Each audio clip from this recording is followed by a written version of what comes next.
Hi friends, welcome back to my channel. Friends, ಇವತ್ತು ಮಧ್ಯಾಹ್ನದಿಂದ ವ್ಲಾಗ್ನ ಸ್ಟಾರ್ಟ್ ಮಾಡ್ಕೊಳ್ತಾ ಇದ್ದೀನಿ. ಸೊ ತಿಂಡಿ ಬಂದ್ಬಿಟ್ಟು ಇವತ್ತು ಚಿತ್ರಾನ್ನ ಮಾಡ್ಕೊಂಡಿದ್ದೆ. ಸೊ ಚಿತ್ರಾನ್ನ ರೆಸಿಪಿ ಎಲ್ಲ ಗೊತ್ತಿರುತ್ತಲ್ಲ, ಸೊ ಹಾಗಾಗಿ ಶೇರ್ ಮಾಡಲಿಲ್ಲ. ಸೊ ಇವತ್ತು ಕ್ಲೀನಿಂಗ್ ಕೆಲಸ ಸ್ವಲ್ಪ ಡಿಪಾರ್ಟ್ಮೆಂಟ್ ಜಾಸ್ತಿ ಇತ್ತು. ಸೊ ಹಾಗಾಗಿ ಮಾರ್ನಿಂಗೆ ಸ್ವಲ್ಪ ಧೂಳೆಲ್ಲ ಹೊಡ್ಕೊಂಡ್ಬಿಟ್ಟು ನೆಲ ಎಲ್ಲ ಒರೆಸಿ ವಾಶ್ ಮಾಡಿಕೊಂಡು ಆಮೇಲೆ ತಿಂಡಿ ಮಾಡ್ಕೊಂಡಿದ್ದಾದಮೇಲೆ ಚಿತ್ರಾನ್ನಕ್ಕೆ ಸ್ವಲ್ಪ ಸೈಡ್ಸಿಗೆ ಅಂತ ಹೇಳ್ಬಿಟ್ಟು ಹಪ್ಪಳ ಹಾಕ್ಕೊಂಡ್ವಿ. ಇದು ಎಲ್ಲ ಮುಗಿಸ್ಕೊಂಡ್ಬಿಟ್ಟು ಅವಳಿಗೂ ಸ್ನಾನ ಮಾಡಿಸಿ ಮಲಗಿಸ್ದೆ. ನಾನು ಸ್ವಲ್ಪ ಹೊತ್ತು ರೆಸ್ಟ್ ಮಾಡಿ ಆದಮೇಲೆ ಸೊ ಇವಾಗ ಮಧ್ಯಾಹ್ನದಿಂದ ವ್ಲಾಗ್ನ ಕಂಟಿನ್ಯೂ ಮಾಡ್ಕೊಳ್ತಾ ಇದ್ದೀನಿ, ಸ್ಟಾರ್ಟ್ ಮಾಡ್ತಾ ಇದ್ದೀನಿ. ಸೊ ಇವತ್ತು ಏನೇನಾಗುತ್ತೆ ಅಂತ ಹೇಳ್ಬಿಟ್ಟು ಶೇರ್ ಮಾಡ್ಕೊಳ್ತೀನಿ. ಸೊ ಈಗ ಬಂದ್ಬಿಟ್ಟು ರಾತ್ರಿ ಮೊಸರಪ್ಪ ಹಾಕಿದ್ದೆ ಫ್ರೆಂಡ್ಸ್. ಅದು ಸ್ವಲ್ಪ ಕೆಟ್ಟೋಗಿತ್ತು, ಅಂದರೆ ಸ್ವಲ್ಪ ಕೆಟ್ಟಂಗೆ ಆಗ್ಬಿಟ್ಟಿದ್ದು. ಅದಕ್ಕೆ ಅಷ್ಟು ಹಾಲು ಕುಡಿದಂಗೆ ಹಾಕಿದ್ದೆ. ಬಟ್ ಇದರಲ್ಲಿ ಬರುತ್ತೆ, ಬೆಣ್ಣೆ ಬರುತ್ತೆ. ಸೊ ಹಂಗಾಗಿ ಈಗ ಮಧ್ಯಾಹ್ನನೇ ಮಾಡಿಬಿಡೋಣ ಅಂತ ಹೇಳ್ಬಿಟ್ಟು ಹಂಗೆ ಸ್ವಲ್ಪ ಅವತ್ತು ನೆನೆ ಹಾಕಿದ್ನಲ್ವಾ ಉಪ್ಪು ಹಾಕ್ಬಿಟ್ಟು, ಸೊ ಅದ್ರಲ್ಲಿ ಸ್ವಲ್ಪ ಉಪ್ಪಿನಕಾಯಿ ಮಾಡೋಣ ಅಂತ ಹೇಳ್ಬಿಟ್ಟು ಅಂದ್ಕೊಂಡಿದ್ದೀನಿ. ಸೊ ಅದನ್ನು ಮಾಡಬೇಕು. ಮತ್ತು ಸಂಜೆಗೆ ಏನಾದರೂ ಒಂದು ಸ್ನ್ಯಾಕ್ಸ್ ಮಾಡೋಣ ಅಂತ ಅಂದ್ಕೊಂಡಿದ್ದೀನಿ ಫ್ರೆಂಡ್ಸ್. ನೋಡೋಣ ಏನು ಮಾಡ್ತೀನಿ ಅಂತ ಇನ್ನೂ ಪ್ಲ್ಯಾನ್ ಹಾಕ್ಕೊಂಡಿಲ್ಲ. ಬಟ್ ಮಾಡೋಣ ಅಂತ ಅಂದ್ಕೊಂಡಿದ್ದೀನಿ. ಏಕೆಂದರೆ ಸಾಂಬಾರು ಹಳೇದಲ್ವಾ, ರಸಮ್ಮು. ಸೊ ಹಾಗಾಗಿ ಅದಕ್ಕೇನಾದರೂ ಸೈಡ್ ಮಾಡೋಣ ಅಂತ ಅಂದ್ಕೊಂಡಿದ್ದೀನಿ. ಸೊ ಮಾಡ್ತೀನಿ ಇವಾಗ. ಮೊಸರು ಹಾಕ್ಕೊಂಡ್ಬಿಟ್ಟು ಮಜ್ಜಿಗೆ ಮಾಡ್ಕೊಳ್ಬೇಕು. ಸೊ ಮಧ್ಯಾಹ್ನನೇ ಸ್ವಲ್ಪ ಜಾಸ್ತಿ ಬರುತ್ತಲ್ಲ ಮಜ್ಜಿಗೆ, ಹಂಗಾಗಿ ಮಧ್ಯಾಹ್ನ ಸಂಜೆ ಕುಟ್ಕೊಳ್ಳೋಣ ಅಂತ ಹೇಳ್ಬಿಟ್ಟು ಮಾಡೋಣ ಅಂತ ಅಂದ್ಕೊಂಡಿದ್ದೀನಿ. ರಸಮ್ ಇದೆ, ಇವಾಗ ಸ್ವಲ್ಪ ಮಧ್ಯಾಹ್ನ ಅನ್ನ ಮಾಡಿಕೊಂಡ್ರೆ ಮುಗ್ದೋಯ್ತು. ಸೊ ಮಾರ್ನಿಂಗಿನೇ ಚಿತ್ರಾನ್ನ ಮಾಡ್ಕೊಂಡಿದ್ದೆ. ಸೊ ಹಾಗಾಗಿ ಸ್ವಲ್ಪ ನಾನು ರೆಸ್ಟ್ ಮಾಡಿದ್ದೆ ಆದಮೇಲೆ, ರೆಸ್ಟ್ ಕಂಪಲ್ಸರಿ ಮಾಡಲೇಬೇಕು ಫ್ರೆಂಡ್ಸ್. ಈ ಟೈಮಲ್ಲಂತೂ ಮಾಡಲೇಬೇಕು. ಸೊ ನಾನು ಸ್ವಲ್ಪ ಹೊತ್ತು ಮಲ್ಕೊಂಡ್ಬಿಟ್ಟು, ಸಿನಿಮಾನ ಮಲ್ಕೊಂಡ್ಲಲ್ಲ, ಅದಕ್ಕೆ ಬಿಟ್ಬಿಟ್ಟು ಬಂದೆ ಇವಾಗ. ಸೊ ಸ್ವಲ್ಪ ಪಾತ್ರೆ ಇದೆ, ತೊಳೆದ್ಬಿಟ್ಟು ಈಗ ಉಪ್ಪಿನಕಾಯಿ ಹಾಕ್ಬಿಟ್ಟು ಆಮೇಲೆ ನಾನು ಸ್ವಲ್ಪ ಫ್ರೆಶ್ ಆಗಿಬಿಟ್ಟು ಆಮೇಲೆ ವ್ಲಾಗ್ನ ಕಂಟಿನ್ಯೂ ಮಾಡ್ತೀನಿ. ಓಕೆನಾ ಫ್ರೆಂಡ್ಸ್? ನಾವು ಏನು ತಿಂದ್ರೂ 3 ಜನ ಒಟ್ಟಿಗೆ ತಿಂದ್ಕೊಳ್ತೀವಿ. ಸೊ ಮಧ್ಯಾಹ್ನ ಅವರು ಬಂದಾದಮೇಲೆ ಕಲ್ಲಂಗಡಿ ಹಣ್ಣು ಕೊಯ್ಯೋಣ ಅಂತ ಹೇಳಿಬಿಟ್ಟು ಅದನ್ನು ಕಟ್ ಮಾಡ್ಕೊಳ್ತಾ ಇದ್ದೆ. ಚಿನಿಮಗೂ ಅವಳು ಇಷ್ಟಪಟ್ಟು ತಿಂತಾಳೆ, ಯಾಕೆಂದರೆ ಉಪ್ಪು ಮತ್ತು ಚಾಟ್ ಮಸಾಲ ಸೇರಿಸಿರ್ತೀನಲ್ವ. ಸೊ ಹಾಗಾಗಿ ಅದು ಉಪ್ಪು ತುಂಬಾ ಇಷ್ಟಪಡ್ತಾಳೆ ಅವಳು. ಹಂಗಾಗಿ ಏನು ಮಾಡ್ತಾಳೆ ಅಂದರೆ, ಅದು ಉಪ್ಪಿನಂಶ ಹೀರ್ಕೊಂಡಿರುತ್ತಲ್ವ, ಹಿಂಗೆ ಚೀಪೋದು ತಿನ್ನೋದು ಆ ಥರ ಮಾಡ್ಕೊಳ್ತಾಳೆ ಅವಳು. ಹಂಗಾಗಿ ತುಂಬಾ ಇಷ್ಟ. ಸೊ ಹಂಗಾಗಿ ಅವಳು ಮಲ್ಕೊಂಡು ಎದ್ದಾದಮೇಲೆ ನಾನು ಕಲ್ಲಂಗಡಿ ಹಣ್ಣು ಕೊಯ್ದುಬಿಟ್ಟು ಉಪ್ಪು ಮತ್ತು ಚಾಟ್ ಮಸಾಲ ಹಾಕ್ಕೊಂಡು ತಿಂದ್ಕೊಂಡ್ವಿ. ತಿಂದಿದ್ದಾದಮೇಲೆ ಉಪ್ಪಿನಕಾಯಿನ ಒಗ್ಗರಣೆಗೆ ಹಾಕೋಣ ಅಂತ ಹೇಳ್ಬಿಟ್ಟು ರೆಡಿ ಮಾಡ್ಕೊಳ್ತಾ ಇದ್ದೆ. ಸೊ ಇದಕ್ಕೆ ಸ್ವಲ್ಪ ಒಂದು 2 ಟೇಬಲ್ ಸ್ಪೂನಷ್ಟು ಆಯಿಲ್ನ ಹಾಕ್ಬಿಟ್ಟು ಜೀರಿಗೆನ ಜಜ್ಜಿ ಹಾಕ್ಕೊಂಡಿದ್ದೀನಿ.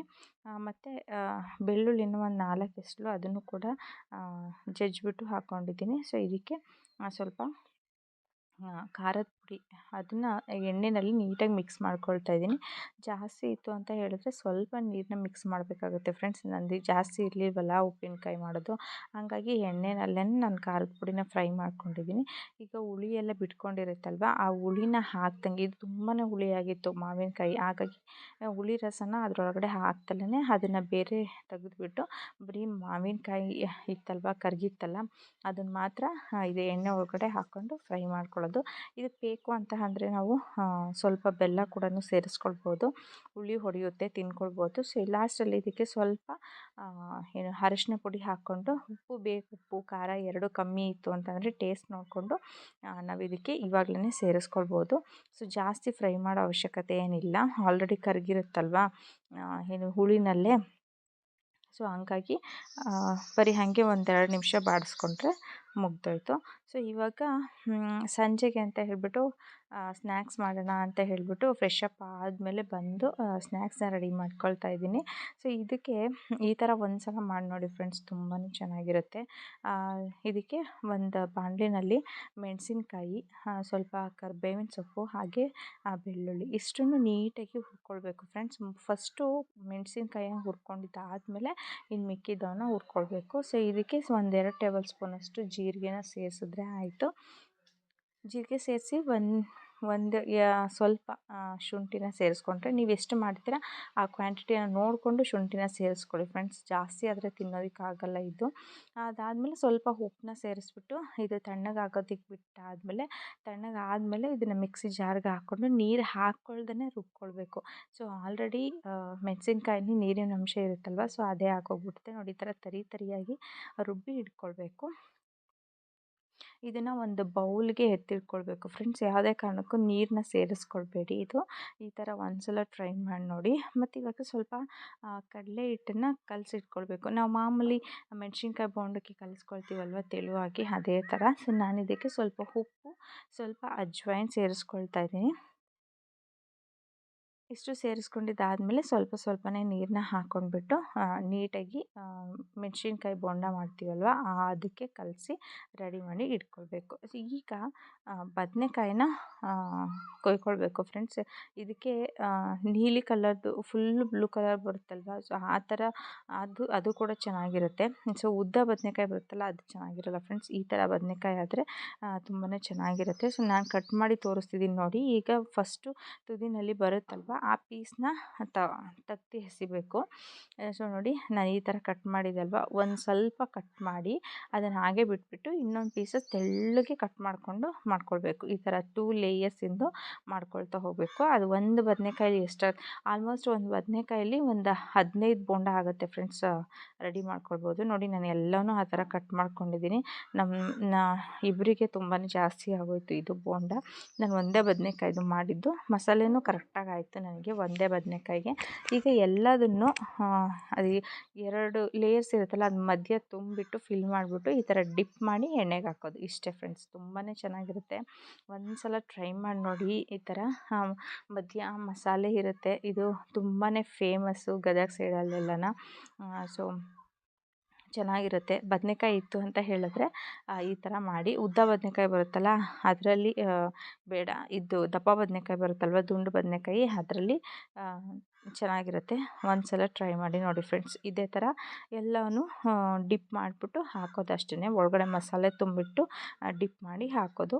ನೀಟಾಗಿ ಲೋ ಫ್ಲೇಮಲ್ಲೇ ಬೇಯಿಸ್ಕೊಳ್ಬೇಕು ಫ್ರೆಂಡ್ಸ್. ಚೆನ್ನಾಗಿ ಬದನೆಕಾಯಿನೂ ಕೂಡ ಒಳಗಡೆ ಬೇಯುತ್ತೆ ಮತ್ತು ಮಸಾಲೆಗೂ ಸ್ವಲ್ಪ ಎಣ್ಣೆ ಫ್ರೈ ಆದಂಗೆ ಆಗುತ್ತೆ. ತಿನ್ನಬೇಕಾದ್ರೆ ಅಷ್ಟೇ ಚೆನ್ನಾಗಿ ಮಸಾಲೆ ಸಿಗ್ತಾ ಹೋಗುತ್ತೆ. ಸಕ್ಕತ್ತಾಗಿರುತ್ತೆ. ನಾನು ಇದು ಫಸ್ಟ್ ಟೈಮ್ ಬದನೆಕಾಯ್ದು ಮಾಡಿದ್ದು. ತುಂಬಾ ಚೆನ್ನಾಗಿ ಬಂತು. ಮನೇಲಿ ಅವರು ಕೂಡ ಇಷ್ಟಪಟ್ಟು ತಿಂದರು. ಚಿನಿಮ ಬದನೆಕಾಯಿ ತಿನ್ನಲಿಲ್ಲ, ಬರೀ ಬೋಂಡದ್ದು ಮಾತ್ರ ಕಡಲೆ ಹಿಟ್ಟಿಂದು ಏನಿತ್ತು ಅದನ್ನು ಮಾತ್ರ ತಿಂದಳವಳು. ಯಾಕೆಂದರೆ ಮಸಾಲೆ ಹಾಕಿದ್ನಲ್ಲ ಖಾರದ ಪುಡಿದು ಮೆಣಸಿನ್ಕಾಯ್ದು, ಸೊ ಹಾಗಾಗಿ ತಿನ್ನಲಿಲ್ಲ. ಸೊ ಅದೆಲ್ಲ ಆದಮೇಲೆ ಕಾಫಿ ಜೊತೆಗೆ ಸ್ನ್ಯಾಕ್ಸ್ ಎಲ್ಲ ತಿಂದ್ಕೊಂಡು ಬೋಂಡ ತಿಂದ್ಕೊಂಡು ಊಟಕ್ಕೆ ಸ್ವಲ್ಪ ಮಿಕ್ಕಿಸ್ಕೊಂಡು ಫ್ರೆಂಡ್ಸ್ ಇವಾಗ ಚಿನಿಮಗೆ ಫಸ್ಟ್ ಊಟ ಮಾಡಿಸ್ಬಿಡ್ತೀವಿ. ಎಷ್ಟೋ 8:30ಗೆ ನಾನು ಸ್ಟಾರ್ಟ್ ಮಾಡ್ಕೊಂಡ್ಬಿಡ್ತೀನಿ ಅವಳಿಗೆ ತಿನ್ನಿಸೋದಕ್ಕೆ. 8:30ಇಂದ ಹತ್ತತ್ರ 9:15 ಆಗುತ್ತೆ ಫ್ರೆಂಡ್ಸ್. ಅಷ್ಟೊತ್ತಾಗುತ್ತೆ ಅವಳಿಗೆ ಊಟ ಮಾಡಿಸೋದು. ಹಿಂಗೆ ಅವಳಿಗೆ ಸ್ವಲ್ಪ ಸೈಕಲ್ ಹೊಡಿಬೇಕು ಅವಳಿಗೆ ಊಟ ಮಾಡಿಸ್ಬೇಕು ಅಂತ ಅಂದರೆ. ಸೊ ನೈಟು ಆಚೆ ಕಡೆ ಇಲ್ಲಿ ಕಾರಿಡಾರ್ ಇದೆಯಲ್ಲ ಅಲ್ಲಿ ಕೂತ್ಕೊಂಡ್ಬಿಟ್ಟು ಅವಳಿಗೆ ಸಾಂಗ್ ಹಾಕಿ ಚಿನ್ನಮ್ಮ ಸಾಂಗ್ ಬರುತ್ತಲ್ಲ ಅದು ಸಾಂಗ್ ಹಾಕೋದು, ಹಿಂದಿ ಸಾಂಗು ಎರಡನ್ನೂ ಹಾಕಿದ್ರೆ ಅವಳು ತುಂಬ ಚೆನ್ನಾಗಿ ಡ್ಯಾನ್ಸ್ ಮಾಡ್ತಾಳೆ. ಆ ಸಾಂಗ್ನ ಹಾಕ್ಬಿಟ್ಟು ಮಾಡಿಸ್ತಾಯಿದ್ವಿ. ತುಂಬ ಚೆನ್ನಾಗಿ ಮಾಡ್ತಿದ್ಳು. ಸೊ ಅದನ್ನು ಸ್ವಲ್ಪ ಮಾತ್ರ ಕ್ಯಾಪ್ಚರ್ ಮಾಡಿ ಇಲ್ಲಿ ಹಾಕಿದ್ದೀನಿ. ಸುಮ್ಮನೆ ಆ ಮ್ಯೂಸಿಕ್ ಹೆಂಗೆ ಬರುತ್ತೋ ಆ ಥರ ತುಂಬ ಚೆನ್ನಾಗಿ ಡ್ಯಾನ್ಸ್ ಮಾಡ್ತಾಳೆ. ಅವಳಿಗಂತೂ ಊಟ ಮಾಡ್ಸೋಕ್ಕಂತೂ ಪೋಸಿ ಹೊಡಿಬೇಕು, ಸೈಕಲ್ ಹೊಡಿಬೇಕಂದ್ರೆ ಅಷ್ಟಿಷ್ಟಲ್ಲ ಫ್ರೆಂಡ್ಸ್. 3 ಹೊತ್ತು ಹಾಗೆ ಮಾಡ್ತಾಳೆ. ಡೇ ಟೈಮಲ್ಲಾದರೆ ಆಚೆ ಕರ್ಕೊಂಡು ಹೋಗ್ಬೋದು, ಇಲ್ಲಿ ಹೊರಗಡೆ ಏನೇನೋ ತೋರಿಸ್ಕೊಂಡು ತಿನ್ನಿಸ್ಬೋದು. ಬಟ್ ನೈಟಲ್ಲಂತೂ ಎಲ್ಲೂ ಹೋಗೋದಕ್ಕಾಗಲ್ಲ. ಬಟ್ ಅಲ್ಲಿ ನೀರು ಬಿಟ್ಟರು ಅಂತ ಅಂದರೆ ನೆಲ್ಲಿ ಹತ್ರ ಪೈಪ್ ಕೊಟ್ಬಿಟ್ಟು ತಿನ್ನಿಸ್ಬಿಡ್ತೀವಿ. ಇಲ್ಲ ಅಂದರೆ ಈ ಥರ ಕಾರಿಡಾರಲ್ಲಿ ಕೂತ್ಕೊಂಡ್ಬಿಟ್ಟು ಅವಳಿಗೆ ಸೈಕಲ್ ಹೊಡೆದು ತಿನ್ನಿಸ್ಬೇಕು. ಆ ಥರ ಆಗುತ್ತೆ. ಸೊ ನನ್ನ ಮಗಳು ಡ್ಯಾನ್ಸ್ ಹೆಂಗಿತ್ತು ಅಂತ ಹೇಳ್ಬಿಟ್ಟು ಕಮೆಂಟ್ ಬಾಕ್ಸಲ್ಲಿ ತಿಳಿಸಿ ಫ್ರೆಂಡ್ಸ್. ಅಂದರೆ ಇದು ಒರಿಜಿನಲ್ ಸಾಂಗ್ ಅದಕ್ಕೆ ಹಾಕೋದಕ್ಕೆ ಕಾಪಿರೈಟ್ ಇಶ್ಯೂ ಬರುತ್ತೆ. ಸೊ ಹಂಗಾಗಿ ಆ ಸಾಂಗ್ನ ಹಾಕ್ತಿಲ್ಲ ನಾನು. ಜಸ್ಟ್ ಅವಳು ಡ್ಯಾನ್ಸ್ ಮಾತ್ರ ಮೂಮೆಂಟ್ಸ್ ಮಾತ್ರ ಹಾಕಿದ್ದೀನಿ. ಸೊ ಇದು ಇವತ್ತಿನ ವಿಡಿಯೋ. ಐ ಹೋಪ್ ನಿಮ್ಮೆಲ್ಲರಿಗೂ ಇಷ್ಟ ಆಗಿದೆ ಅಂತ ಅಂದ್ಕೊಳ್ತೀನಿ. ಸ್ವಲ್ಪನಾದರೂ ಇಷ್ಟ ಆಗಿದರೆ ಸಬ್ಸ್ಕ್ರೈಬ್ ಮತ್ತು ಲೈಕ್ ಮಾಡೋದನ್ನು ಮರಿಬೇಡಿ. ಬಾಯ್ ಬಾಯ್.